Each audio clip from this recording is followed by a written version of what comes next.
Olá, com toda certeza você já ouviu falar sobre democracia. Nessa época de eleições, a gente ouve falar sobre esse tipo de termo, sobre autocracia, mas você sabe exatamente o que significa cada um desses termos? O que eles representam no nosso dia a dia? Tá começando mais um EnsinaCast.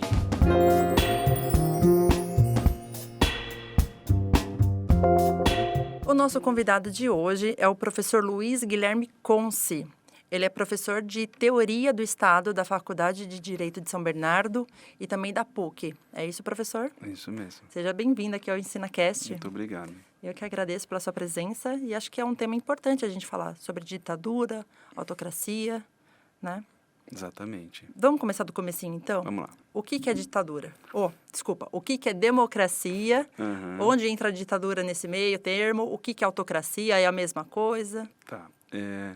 Democracia é um conceito, digamos, que a gente conhece, mas que nós temos uma grande dificuldade de definir, né? Porque tem algumas formas de conceituá-lo. Então, o modo mais fácil de entender o que é democracia é entender os procedimentos. Então, a gente liga a democracia a eleições periódicas, ou seja, nós vamos às urnas periodicamente para escolher os nossos representantes. Nós relacionamos democracia também, normalmente, com processos eleitorais, com a fiscalização de processos eleitorais, com a representação, ou seja, aqueles que nós escolhemos para nos representarem, né? A gente liga também a democracia a entender como as nossas opções são levadas a cabo por aqueles que nós escolhemos.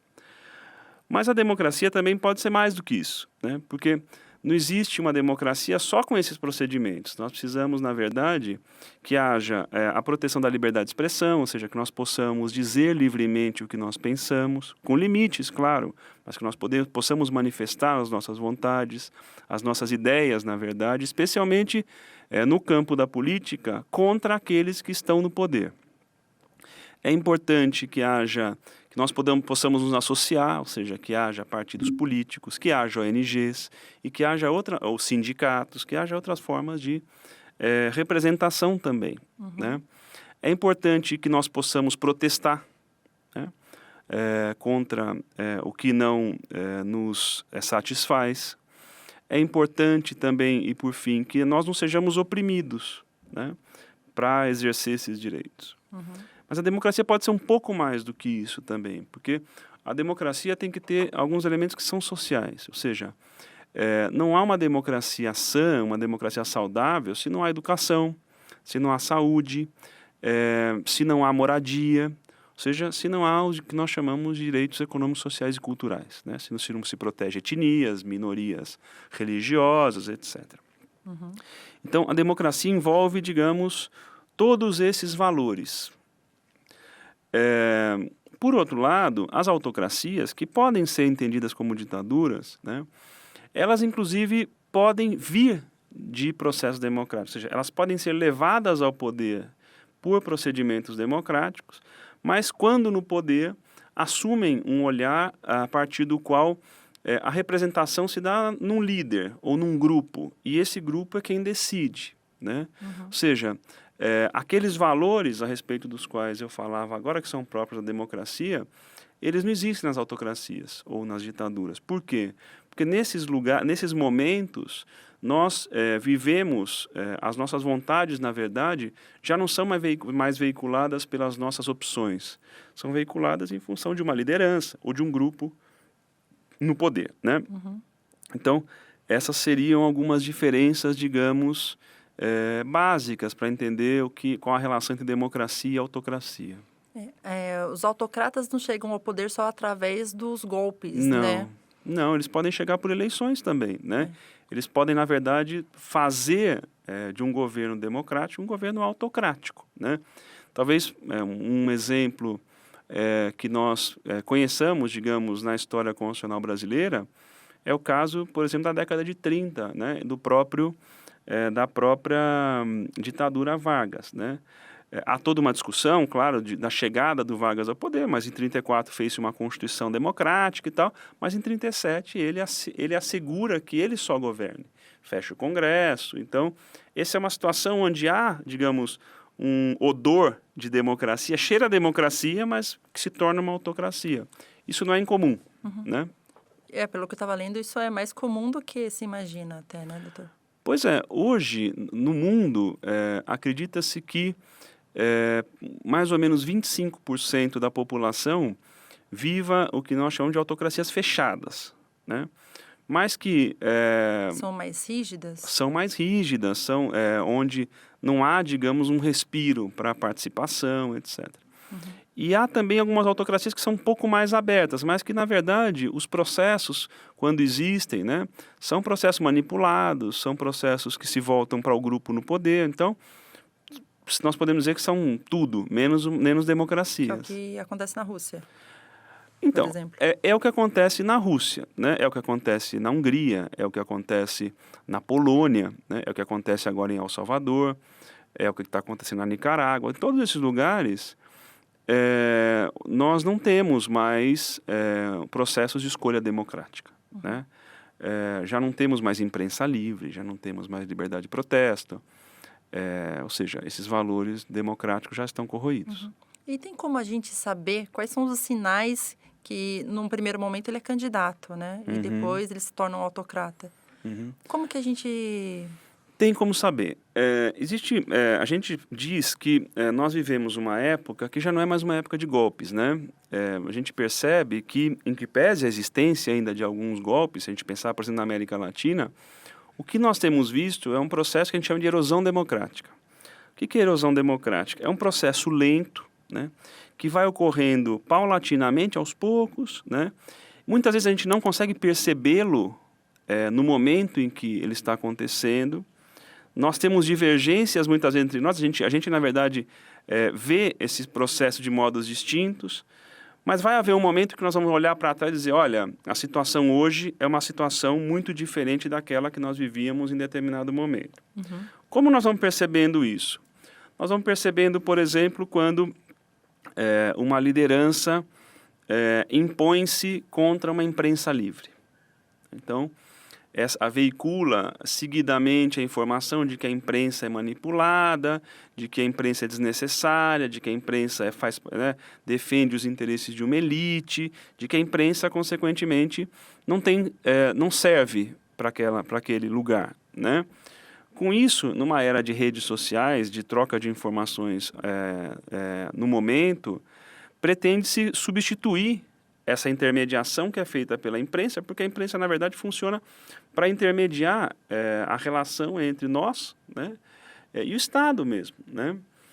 Mas, na verdade, essas lideranças com um perfil antidemocrático, elas percebem a necessidade de suplantar, de tirar a imprensa do lugar e, na verdade, fazer delas próprias aquelas que produzem informação diretamente para o povo. Ou seja, cortar essa intermediação, né? A gente percebe isso daí acontecer, por exemplo, quando essas manifestações seguidamente são voltadas para aqueles que controlam o poder, para o poder judiciário, ou seja, as afirmações de que o poder judiciário não serve para controlar o excesso do poder, ou então que os parlamentos, né, que as câmaras, o Senado, etc., as assembleias não servem também para as decisões, porque, na verdade, essas lideranças não democráticas, consequentemente, entendem que tudo cria problema para o seu modo de governar. A gente percebe que enfraquecem os partidos políticos, dizendo que também são desnecessários, porque, no fundo, é todo um processo de empoderamento dessas lideranças, né? Os mandatos são curtos para essas lideranças, então eles precisam ficar mais tempo no poder. Existiria, digamos, uma permissividade muito grande no que diz respeito ao protesto, às diferenças, né? Porque essas lideranças também elas não querem viver uma realidade plural, porque, na verdade, estão voltadas para um grupo e só para esse grupo que... O mesmo de sempre. O mesmo e, na verdade, o grupo, às vezes, não é nem o mesmo de sempre, mas é o grupo que segue as lideranças. Porque elas sempre vão dizer que aqueles que estão que estiveram no poder são corruptos, protegem valores que já são valores de que não devem mais ser protegidos. Ou seja, trazem, de alguma forma, uma visão de que a transformação é necessária, mas transformar ao seu favor, né?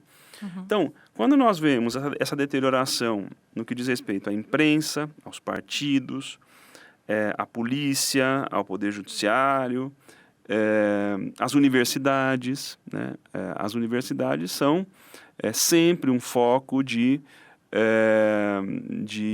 contrariedade para as lideranças democráticas, porque as universidades são espaços plurais, né? São espaços, digamos, o debate. E os ambientes não democráticos não querem o debate, né? Então, esses são sintomas da erosão democrática que vai se percebendo no tempo. A diferença, como eu dizia, é que hoje o que nós temos visto é que isso vai acontecendo aos poucos e que muitas vezes a gente vai se acostumando com esse processo, né? Então, é de maneira sutil que isso acontece? Sim, porque esse é um modo como nós temos visto as democracias erodirem contemporaneamente, né? E a gente, de alguma forma, percebe que vai criando um certo costume, né? Então, na universidade, por exemplo, os professores e os pesquisadores já não querem pesquisar determinados temas. A imprensa já não quer mais tratar de determinada questão.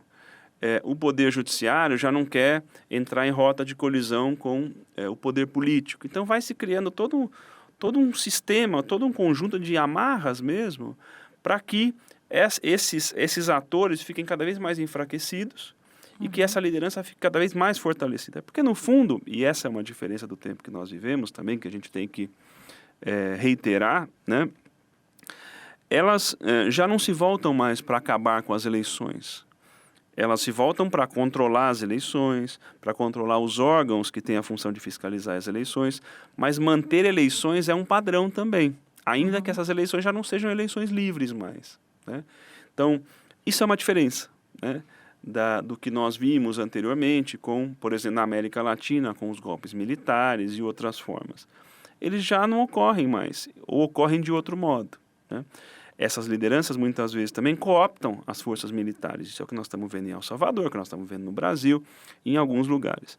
Então, tem todo um conjunto de sintomas que nós vamos percebendo que aparecem e que, consequentemente, vão fazendo com que nós tenhamos algumas divergências. Porque o seu modo de ver esse processo, muitas vezes, é diferente do meu. E muitas vezes aqueles que estão vendo o processo, digamos, de uma forma mais sensível, são taxados de, digamos, de descompensados, de que não estão vendo.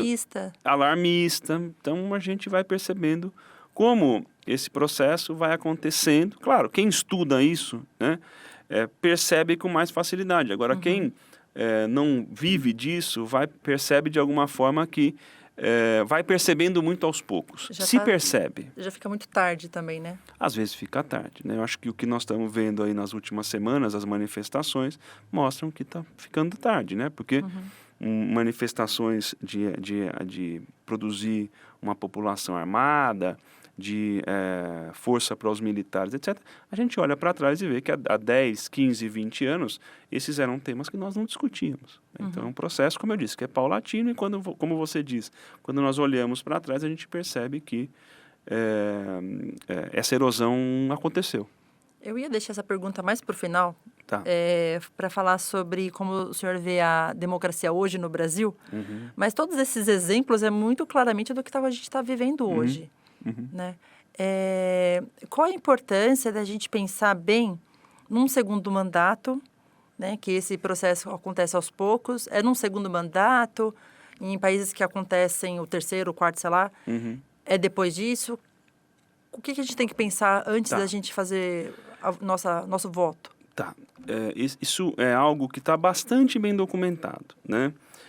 Eu acho que um primeiro ponto que é importante para a gente vencer uma certa resistência que existe em função da quantidade de informações inverídicas ou mentirosas que circulam por aí, né, ou de fake news, né, é que existe esse modo de governar, esse modo de fazer política que nós estamos vendo, não tem a ver com direita e esquerda. existem governantes de esquerda, ou seja, que têm plataformas de esquerda, que são ou têm um grau também antidemocrático, e de direita. Então, esse é o primeiro ponto. Acontece em qualquer ambiente ideológico. No caso brasileiro, o que nós estamos vendo é que um governo, aí sim, de direita, né, vem produzindo uma erosão democrática muito rápida. Ah, mas essa é uma questão... porque tudo se tornou ideológico, né? Não tem nada de ideológico nisso. Se nós formos agora a Nicarágua, por exemplo, e analisarmos o que está acontecendo na Nicarágua, é um governo de esquerda autoritário. Né? Então, acho que esse é o primeiro ponto, que e, claro, isso também é fruto da erosão, porque não deveria estar explicando isso. Mas como há tanta informação inverídica circulando, o importante é dizer o seguinte: há documentação disso para a direita e para a esquerda. Ponto. Segunda questão. Um fato, não é uma teoria da conspiração. Não, isso acontece, nós vamos ver tanto de um lado quanto do outro. No caso brasileiro, claramente, nós estamos vivendo um processo de erosão democrática. Esse processo está documentado por pesquisas que são altamente idôneas. Então, por exemplo, se nós formos ao Instituto VEDEM, que é um importante instituto estrangeiro, ele vai dizer que a democracia brasileira vem erodindo. Por quê? Porque o que nós estamos vendo é uma imprensa cada vez mais afrontada por essa liderança que nós temos, um poder judiciário cada vez mais contestado, a justiça eleitoral cada vez mais contestada, as universidades cada vez mais limitadas,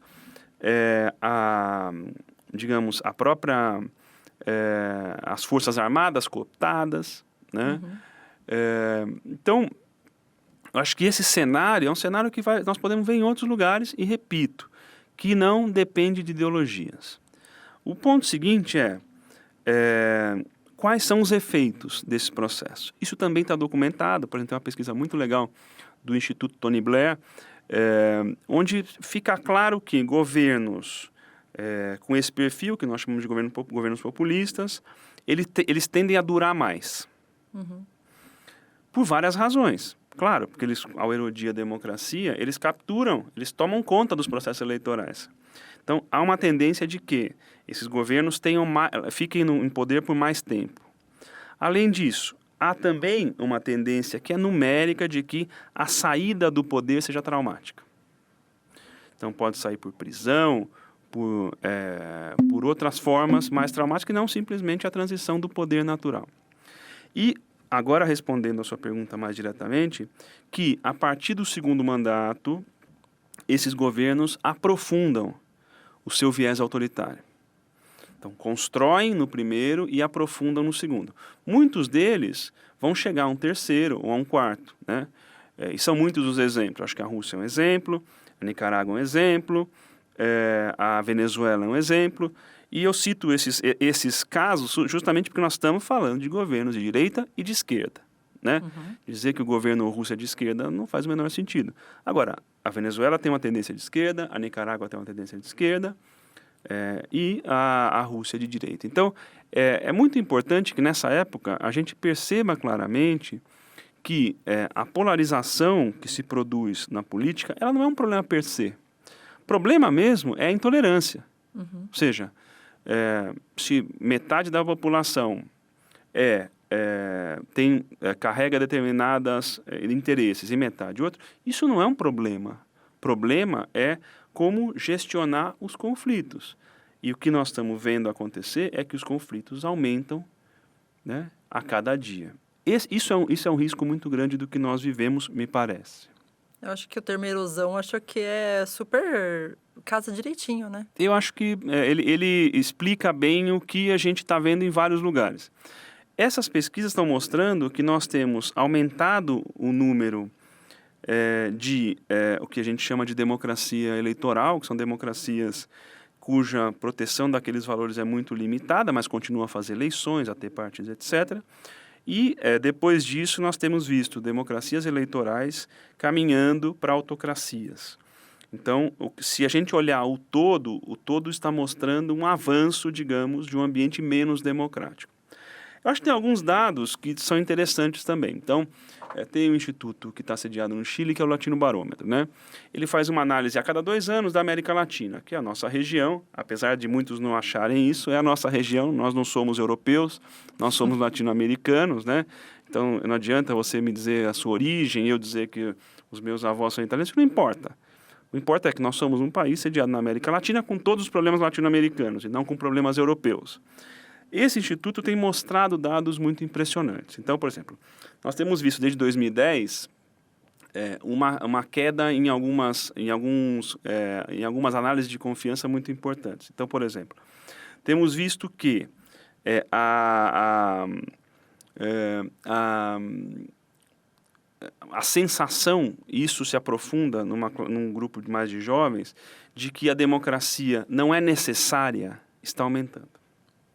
Ou seja, não é que se propõem autocracias, governo, não. Que a democracia não é tão necessária assim. Olha o perigo, já começa aí. Pois é. Esse dado tem aumentado muito.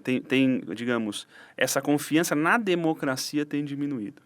Tem diminuído a confiança nos partidos, que são instituições completamente necessárias às democracias, inclusive para controlar aqueles que abusam do poder internamente.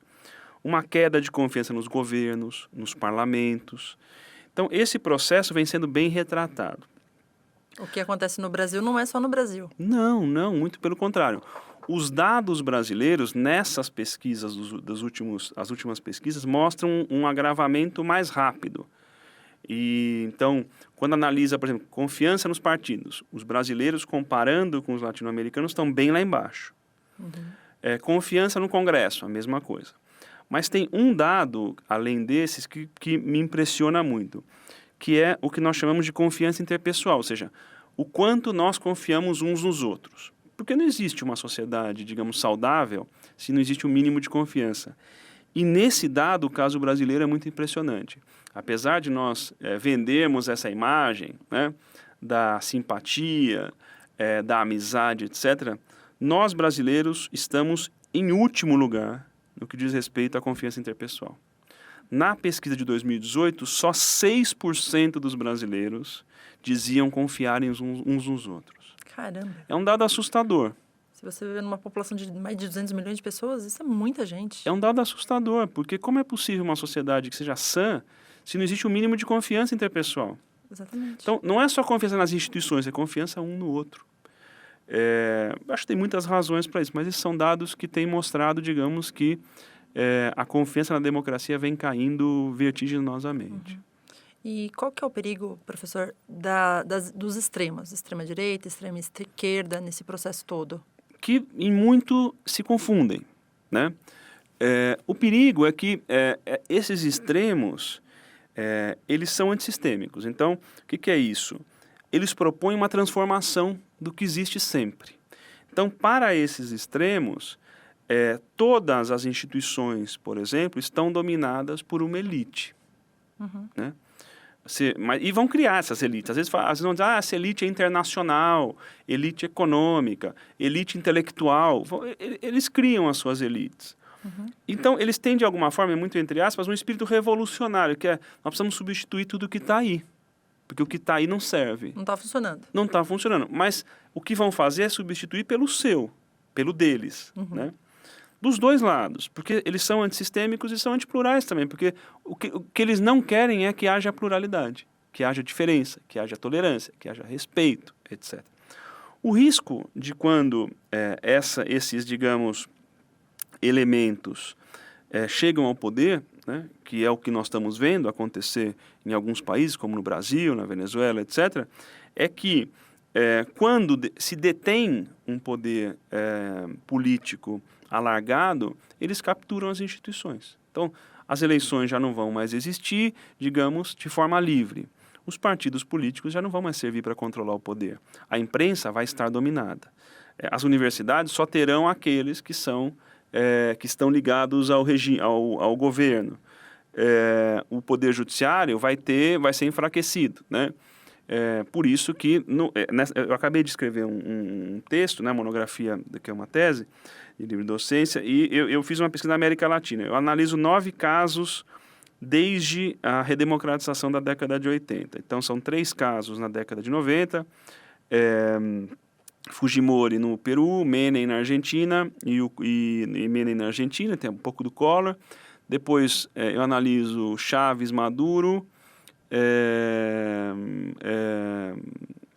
Correia, Evo Morales e agora atualmente Bolsonaro, Andrés Manuel López Obrador no Chile e Bukele no El Salvador. Todos eles, todos usam do poder para controlar o poder judiciário. Todos. Tem um roteiro. Já tem um Tem um a gente playbook. sabe para onde vai. Tem uma cartilha. A gente diz isso mesmo. Existe uma cartilha populista. E eles jogam o mesmo jogo. E repito, e sendo cansativo, independentemente de serem de direita e de esquerda. Agora, é importante perceber quais são os sintomas disso. Nós não podemos também usar dessa cartilha para lideranças que não têm esse perfil. O que eu quero dizer, por exemplo, se nós olharmos o Chile hoje, tem um governo de direita, mas não é um governo antidemocrático. Foi eleito, respeitou as eleições, etc. Digamos, o Uruguai, a mesma coisa. Sei lá, ou seja, são muitos exemplos. O que eu quero dizer é, nós temos que tomar cuidado para não jogar todo mundo nesse meio, né? Porque existe uma tendência também dessas lideranças, que é igualar todo mundo, né? Então, é muito importante perceber o seguinte, quem não quer capturar o poder judiciário, quem entende as democracias livres, quem não fica alterando as leis e as constituições a seu favor, não compõe esse grupo. Então, esse também é um outro risco, que é comparar gente diferente. Então, nós podemos dizer o seguinte, entre a redemocratização e as eleições de 2018, nós tivemos uma democracia muito sã no Brasil. Desde 2018, o que nós temos é uma queda vertiginosa da qualidade da democracia.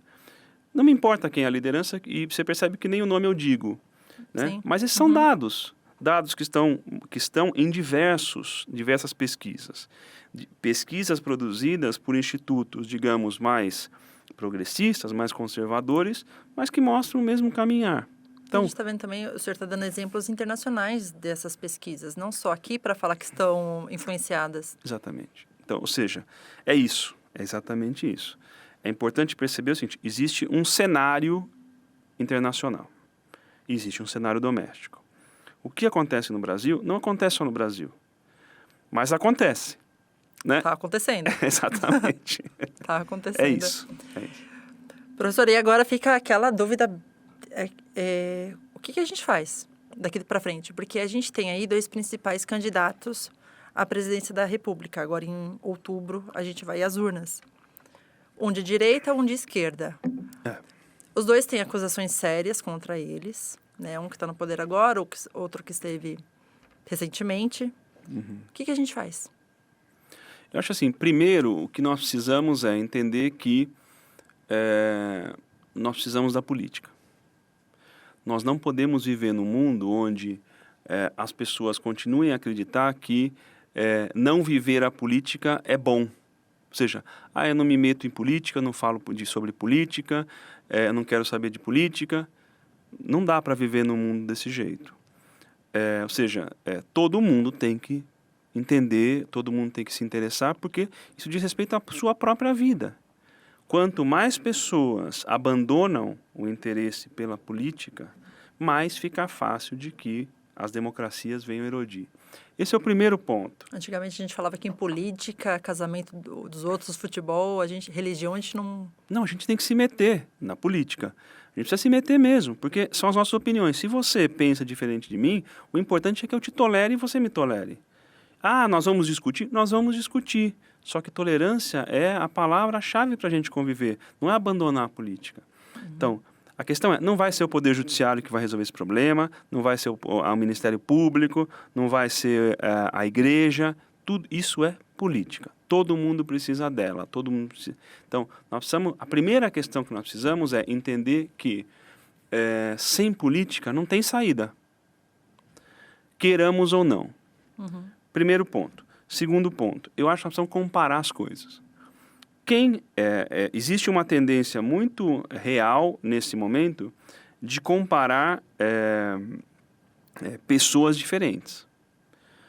Para mim, na minha opinião, nós temos candidatos hoje no cardápio brasileiro que não são antidemocráticos. Eu não vejo Ciro Gomes como uma pessoa antidemocrática, não vejo Lula como uma pessoa antidemocrática, não vejo Dória como uma pessoa antidemocrática, a Simone Tebet, etc, etc. Ah, mas a esquerda vai dizer, a Simone Tebet apoiou o impeachment. Isso é legítimo. Se apoiou, é porque é possível apoiar. Isso não é crime. Isso é uma coisa. Uma democracia fortalecida Uma dá democracia esse direito, tem né? que ter gente contrária. Que uns possam ser contrários aos outros. Esses candidatos aí, nenhum está lutando pela destruição do outro. Eles só querem ganhar. E ganhar do jogo.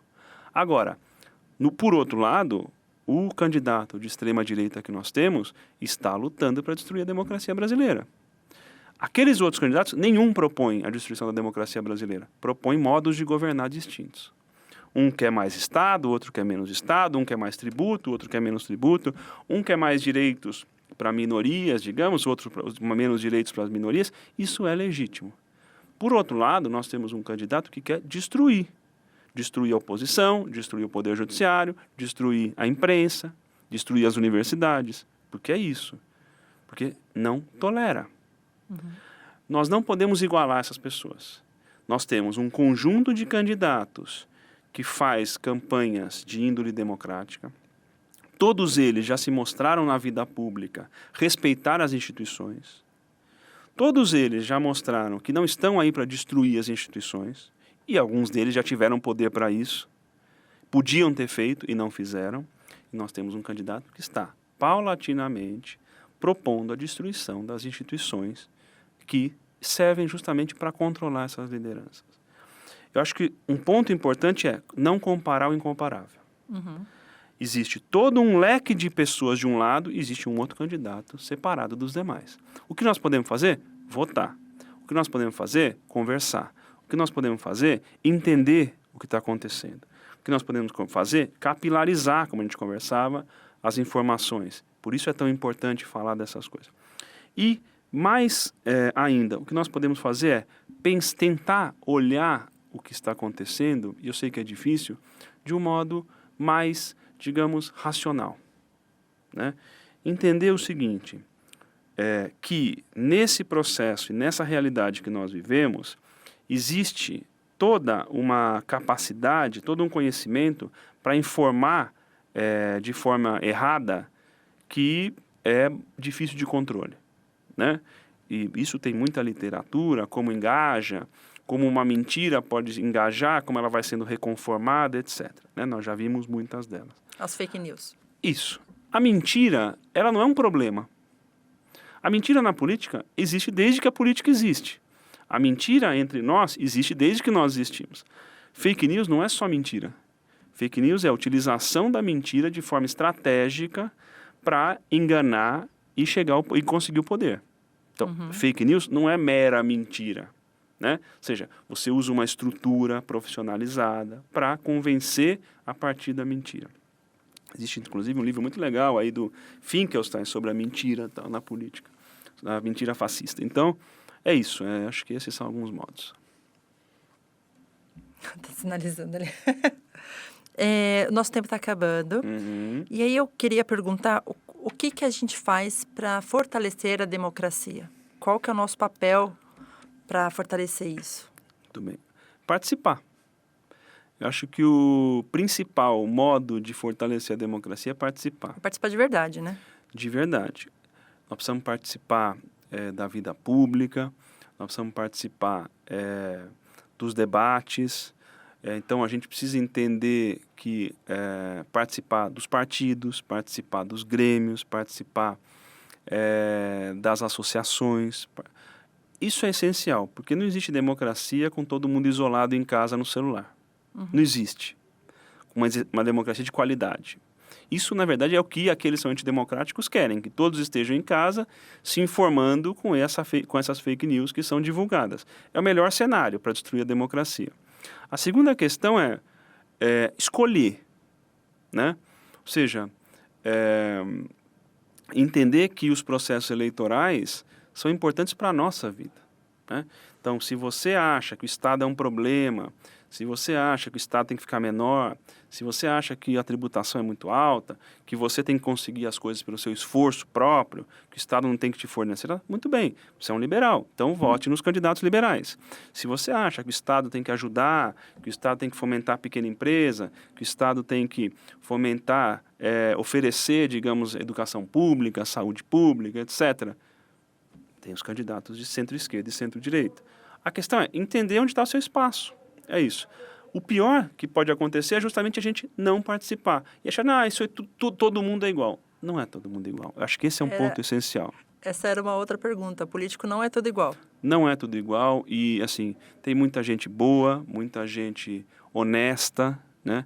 Muita gente que faz política por, digamos, por dom, né? Por vontade. Tem muita gente ruim, mas tem muita gente ruim em qualquer profissão. O importante é a gente separar o joio do trigo.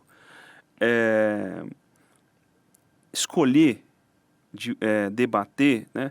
Mas eu não quero participar de uma discussão, eu não gosto de discussão de partido. Tudo bem, conversa com alguém que está ao seu lado. Se informa. Diga o que você pensa, né? O importante, eu acho, é entender que a participação, ou seja, não é só que quando a gente fala assim, nós temos direitos de votar, não é isso, nós temos direito de participar. Isso é um dever, inclusive. No nosso caso, no Brasil, nós temos um dever de participar, porque é obrigatório, inclusive, o sufrágio no Brasil.